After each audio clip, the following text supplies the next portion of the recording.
Now there was a famine in the days of David for 3 years, year after year. And David inquired of the Lord, and the Lord answered, It is because of Saul and his bloodthirsty house, because he killed the Gibeonites. So the king called the Gibeonites and spoke to them. Now the Gibeonites were not of the children of Israel, but of the remnant of the Amorites. The children of Israel had sworn protection to them, but Saul had sought to kill them in his zeal for the children of Israel and Judah. Therefore David said to the Gibeonites, What shall I do for you? And with what shall I make atonement, that you may bless the inheritance of the Lord? We will have no silver or gold from Saul or from his house, nor shall you kill any man in Israel for us. Whatever you say, I will do for you. As for the man who consumed us and plotted against us, that we should be destroyed from remaining in any of the territories of Israel, let 7 men of his descendants be delivered to us, and we will hang them before the Lord in Gibeah of Saul, whom the Lord chose. I will give them. But the king spared Mephibosheth, the son of Jonathan, the son of Saul, because of the Lord's oath that was between them, between David and Jonathan, the son of Saul. So the king took Armoni and Mephibosheth, the 2 sons of Rizpah, the daughter of Ajah, whom she bore to Saul, and the 5 sons of Michal, the daughter of Saul, whom she brought up for Adriel, the son of Barzillai, the Meholathite. And he delivered them into the hands of the Gibeonites, and they hanged them on the hill before the Lord. So they fell, all 7 together, and were put to death in the days of harvest, in the first days, in the beginning of barley harvest. Now Rizpah, the daughter of Ajah, took sackcloth, and spread it for herself on the rock, from the beginning of harvest until the late rains poured on them from heaven.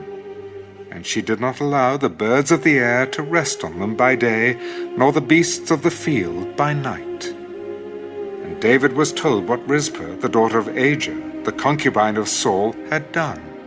Then David went and took the bones of Saul and the bones of Jonathan his son from the men of Jabesh-Gilead, who had stolen them from the street of Bethshan, where the Philistines had hung them up, after the Philistines had struck down Saul in Gilboa.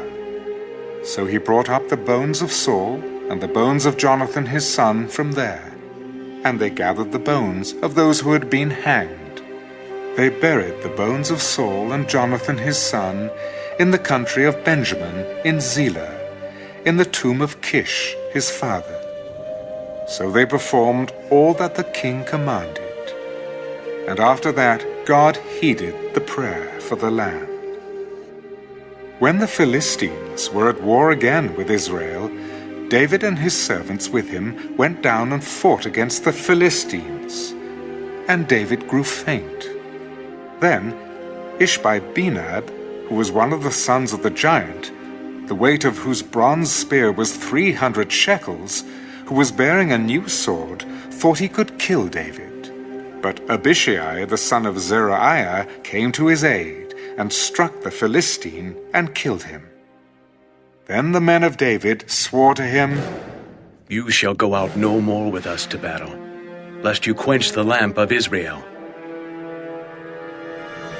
Now it happened afterward that there was again a battle with the Philistines at Gob. Then Sibbecai the Hushathite killed Saph, who was one of the sons of the giant. Again there was war at Gob with the Philistines, where Elhanan, the son of Jairi-Oregim, the Bethlehemite, killed the brother of Goliath, the Gittite, the shaft of whose spear was like a weaver's beam. Yet again there was war at Gath, where there was a man of great stature who had 6 fingers on each hand and 6 toes on each foot, 24 in number. And he also was born to the giant. So when he defied Israel, Jonathan, the son of Shimeah, David's brother, killed him. These 4 were born to the giant in Gath, and fell by the hand of David and by the hand of his servants.